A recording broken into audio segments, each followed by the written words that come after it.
हाँ, तो नमस्कार प्यारे साथियों, स्वागत है आप सभी का हमारे नए लेक्चर सीरीज में। जिस सीरीज का यह पहला वीडियो, इस वीडियो में हम पढ़ेंगे कक्षा 12वीं रसायन विज्ञान का अध्याय 3, जिसका नाम है रासायनिक बलगतिकी, केमिकल काइनेटिक्स। इस वीडियो सीरीज में हम लोग सर्वप्रथम एनसीईआरटी बुक के सभी टॉपिकों को कवर करेंगे। उसके बाद हम इसके सभी न्यूमेरिकलों और क्वेश्चनों को हल करेंगे और तत्पश्चात हम इस पार्ट से पूछे गए पीवाईक्यू यानी कि प्रीवियस ईयर क्वेश्चन को हल करेंगे। चलिए वीडियो को शुरू करते हैं। रासायनिक बलगतिकी जानने से पहले हम ये जान लेते हैं कि रासायनिक अभिक्रिया किसे कहते हैं। रासायनिक अभिक्रिया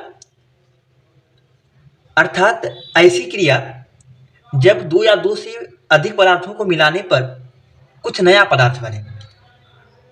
अर्थात जब हम दो या दो से अधिक पदार्थ मिलाएं और उनके गुणधर्म, अवस्था, रंग, गंध कुछ चेंज होके कुछ नया पदार्थ बने, तो ऐसी क्रिया को हम रासायनिक अभिक्रिया बोलते हैं। जैसे जब हम मैग्नीशियम रिबन को वायु की उपस्थिति में जलाते हैं तो मैग्नीशियम ऑक्साइड बनता है। जैसे जब हम कार्बन को ऑक्सीजन की उपस्थिति में जलाते हैं वो कार्बन डाइऑक्साइड बनता है। तो ये सब अभिक्रियाएं हैं। जिस प्रकार हम अपने दैनिक जीवन में देखते होंगे कि हम लोगों के मम्मी जी जब दूध में जूरन डालती हैं तो दही बनता है, तो ये भी एक रासायनिक अभिक्रिया है। लेकिन आज हम रासायनिक बलगतिकी के अंतर्गत कोई रासायनिक अभिक्रिया कैसे होती है, उसकी क्रियाविधि क्या है, वो किस वेग से होती है, उसका अध्ययन करने वाले हैं। तो लेट्स स्टार्ट। जैसा कि हम लोग शुरू करने वाले हैं क्लास 12th केमिस्ट्री, उसका अध्याय 3 रासायनिक बलगतिकी, अंग्रेजी में इसका नाम है केमिकल काइनेटिक्स। तो सबसे पहले हम ये जान लेते हैं कि रासायनिक बलगतिकी किसे कहते हैं। रसायन विज्ञान की वह शाखा जिसके अंतर्गत किसी रासायनिक अभिक्रिया की क्रियाविधि एवं उसके वेग का अध्ययन किया जाता है, उसे रासायनिक बलगतिकी कहते हैं।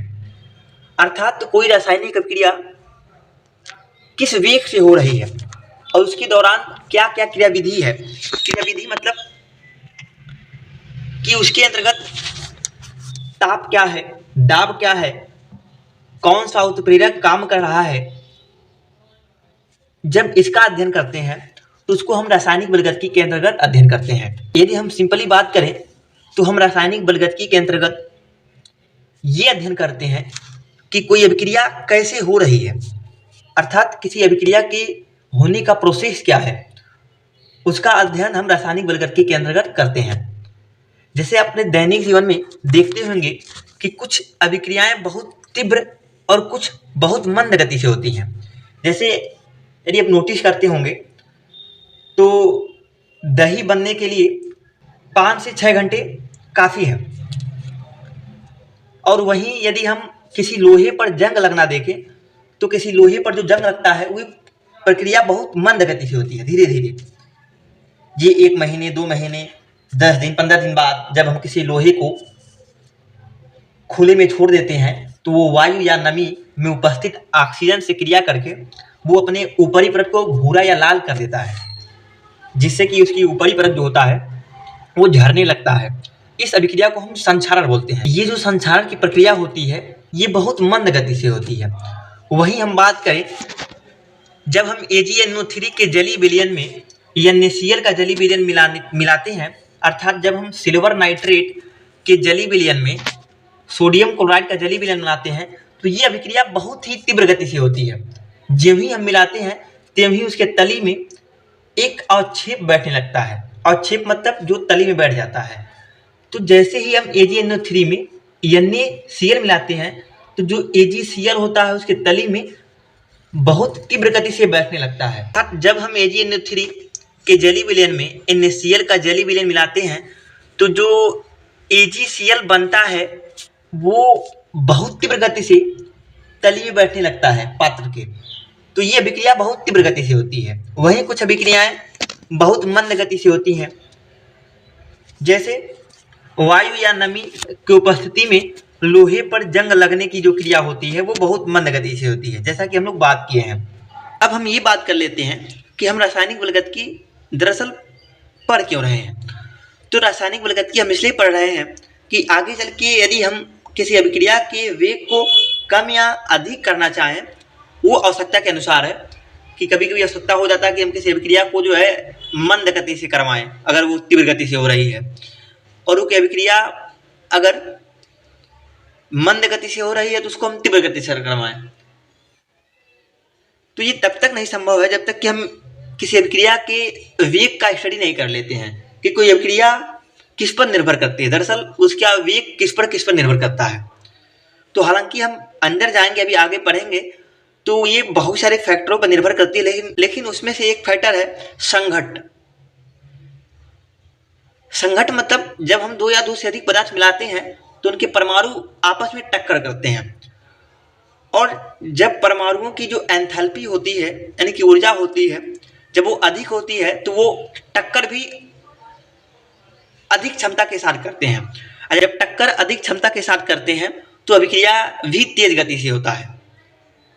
यदि हम पूरा अभी तक का समरी देखें तो हम रासायनिक बलगतिकी का अध्ययन इसलिए करते हैं कि किसी अभिक्रिया के वेग को हम कम या अधिक कर पाएं अपनी आवश्यकता के अनुसार।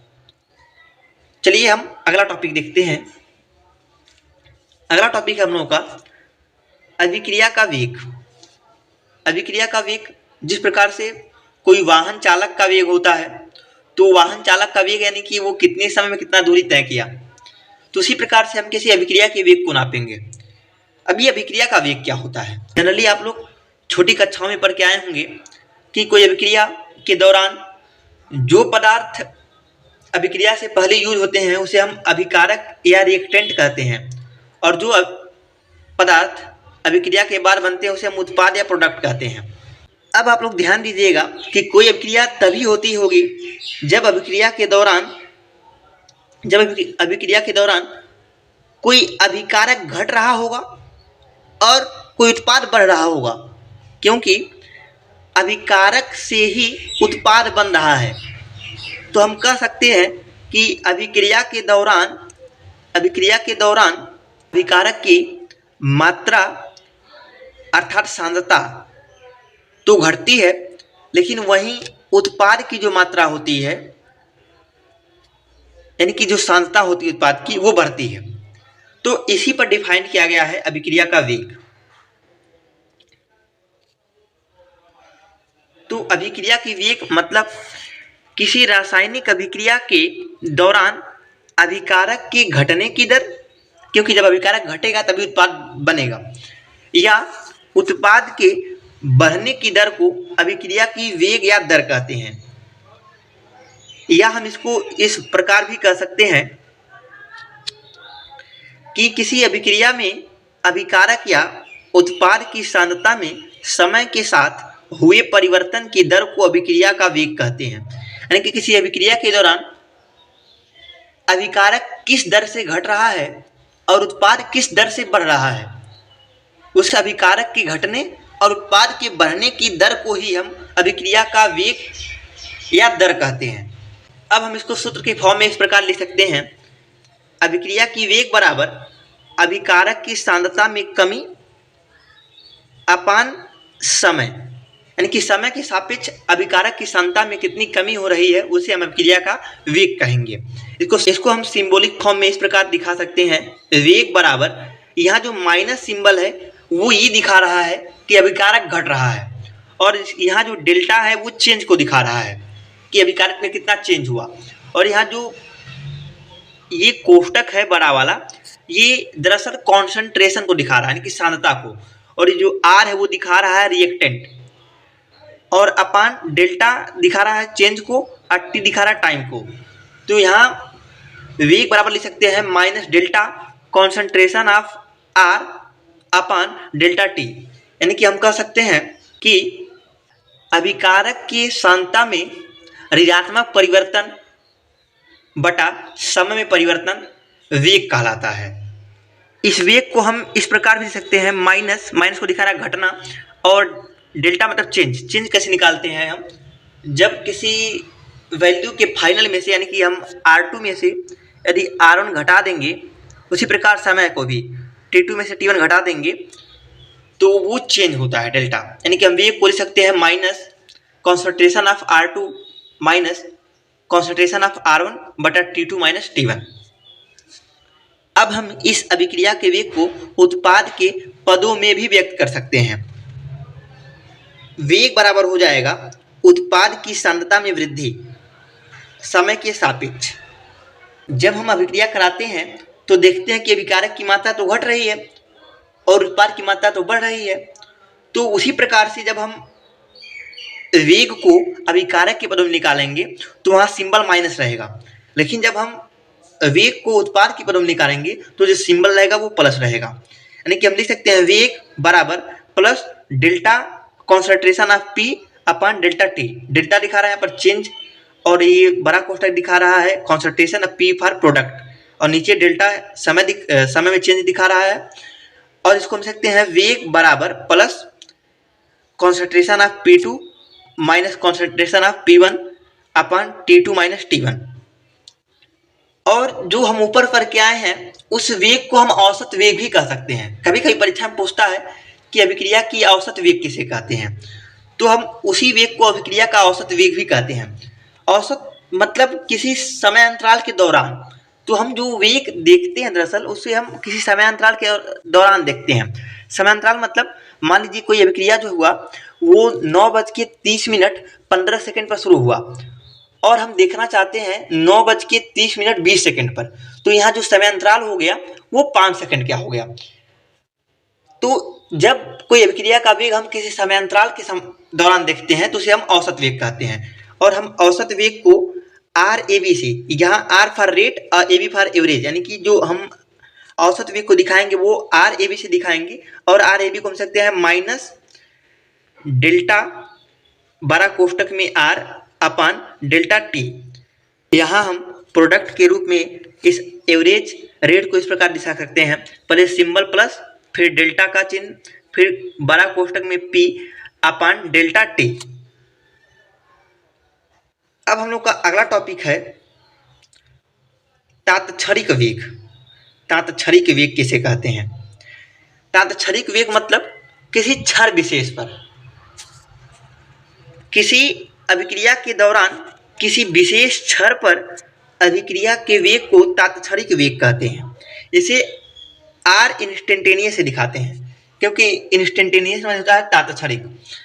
अब ये तात्क्षणिक वेग क्या है? तात्क्षणिक वेग मतलब किसी क्षण विशेष पर, यानी कि मान लीजिए कोई अभिक्रिया 9:30 पर शुरू हुई, तो हम जस्ट उसके थोड़ा समय बाद यदि हम किसी अभिक्रिया का वेग देखना चाहते हैं तो उस अभिक्रिया के वेग को हम तात्क्षणिक वेग कहेंगे। यानी कि हम कह लें कि जब समय का जो डिफरेंस हो वो 0 की तरफ ट्रेंड करे, यानी कि ऐसा समय डिफरेंस हो वो निग्जिबल हो, तो उस दौरान हम उस अभिक्रिया के वेग को तात्क्षणिक वेग कहते हैं।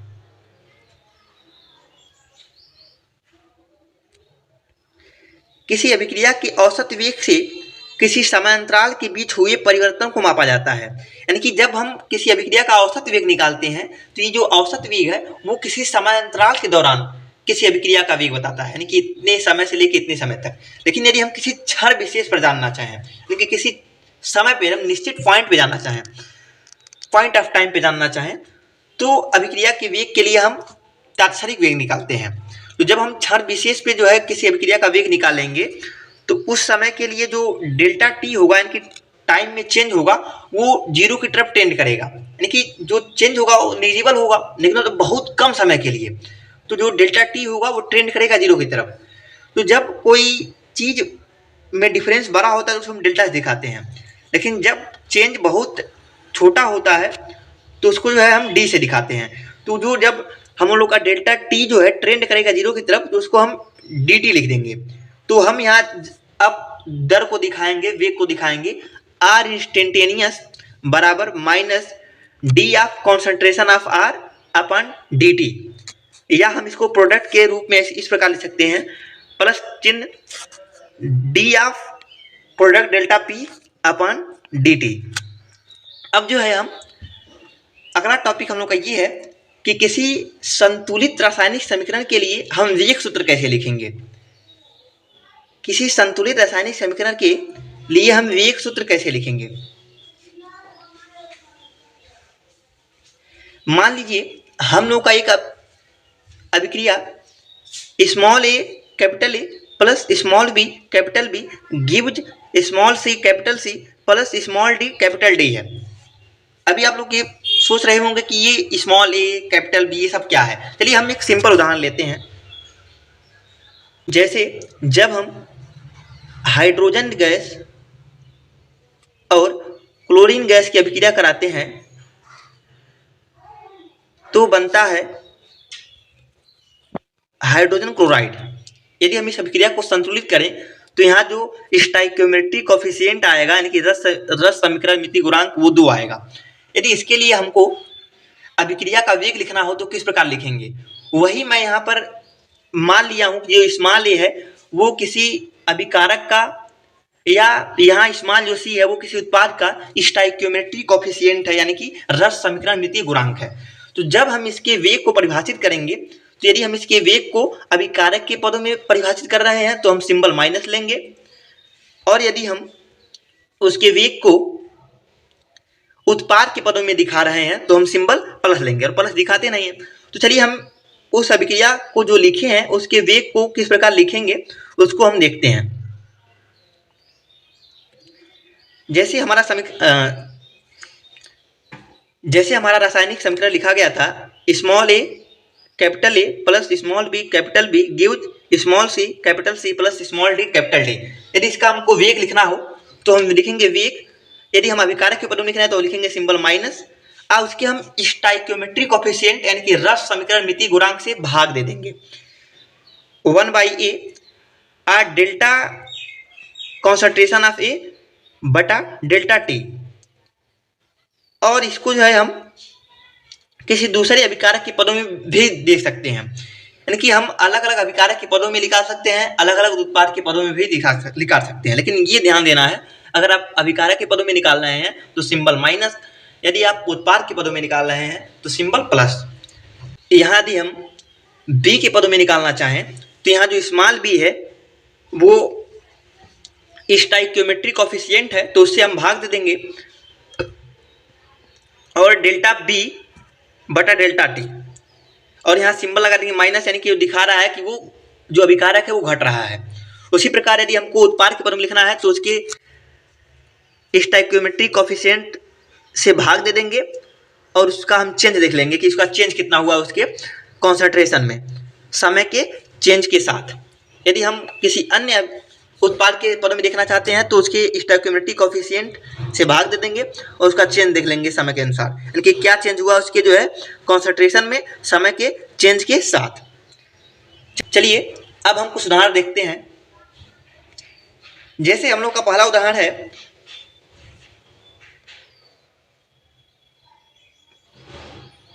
HI gives H2 plus I2, यानी कि जब 2HI यानी कि हाइड्रोजन आयोडाइड टूटता है तो हाइड्रोजन गैस और आयोडीन गैस में टूटता है। तो इसके लिए हमको वेग लिखना हो तो हम कैसे लिखेंगे। यदि मान लीजिए हमको अभिकारक के पदों में लिखना हो तो सबसे पहले अभिकारक के पदों में लिखने के लिए अभिकारक घटता है अभिक्रिया के दौरान तो हम सिंबल माइनस लगाएंगे, और उसकी स्टोइकियोमेट्रिक कोफिशिएंट यानी कि रस समीकरण मिति गुणांक से भाग दे देंगे, और हम देखेंगे चेंज यानी कि उसमें चेंज क्या हुआ, उसके कॉन्सेंट्रेशन में चेंज क्या हुआ। चेंज यानी कि डेल्टा, और कॉन्सेंट्रेशन यानी कि वर्ग का कोष्टक, और HI मतलब हाइड्रोजन आयोडाइड का जो है चेंज कितना हुआ अपन समय में चेंज क्या हुआ, यानी कि समय के सापेक्ष उसके कॉन्सेंट्रेशन में चेंज क्या हुआ उसको हम बोलते हैं वेग। और यदि हम उत्पाद के पदों में देखना चाहें तो उत्पाद दो बन रहे हैं, H2 भी बन रहा है I2 भी बन रहा है, तो हम अलग अलग पदों में निकाल सकते हैं, हालांकि अभिक्रिया का वेग वही बदलता है वही रहता है। तो यहाँ अभिकारक जब ले रहे थे हम तो सिंबल माइनस था, लेकिन अब हम उत्पाद की बात करेंगे तो जो सिंबल होगा वो प्लस होगा। तो यहाँ कोफिशिएंट जो है वो 1 है, जहाँ कोई भी कोफिशिएंट नहीं है वहाँ 1 कोफिशिएंट है, तो हम 1 से भाग दे भी सकते हैं या नहीं भी दे सकते हैं, यानी कि आप 1/1 लिख भी सकते हैं और नहीं भी लिख सकते हैं, क्योंकि 1/1 का मतलब 1 ही होता है, और जनरली आप जब 1 से गुणा करते हैं तो कोई फर्क नहीं पड़ता है। To change in concentration of H2 upon change in time, या हम इस अभिक्रिया के वेग को दूसरे उत्पाद के पदों में भी लिख सकते हैं। तो यहाँ भी जो कोफिशिएंट है वो एक ही है। तो सबसे पहले हम सिंबल लिखेंगे प्लस, क्योंकि जो है उत्पाद बढ़ता है और यहाँ जो कोफिशिएंट है वो एक है, और change in I2 upon change in time. अब यदि हम दूसरा उदाहरण लें तो दूसरा उदाहरण है कि जब हम हाइड्रोजन गैस की अभिक्रिया क्लोरीन गैस से कराते हैं तो हमको मिलता है HCl। जब इस अभिक्रिया को हम संतुलित करेंगे तो यहाँ स्टोइकियोमेट्रिक कोफिशिएंट 2 आएगा। चलिए हम इसके लिए जो है अभिक्रिया का वेग लिखते हैं। तो वेग लिखने के लिए हम सबसे पहले ये देखेंगे कि हम किसके पदों में वेग लिख रहे हैं। अगर अभिकारक के पदों में वेग लिख रहे हैं तो सिंबल माइनस आएगा, अगर उत्पाद के पदों में लिख रहे हैं तो सिंबल प्लस आएगा।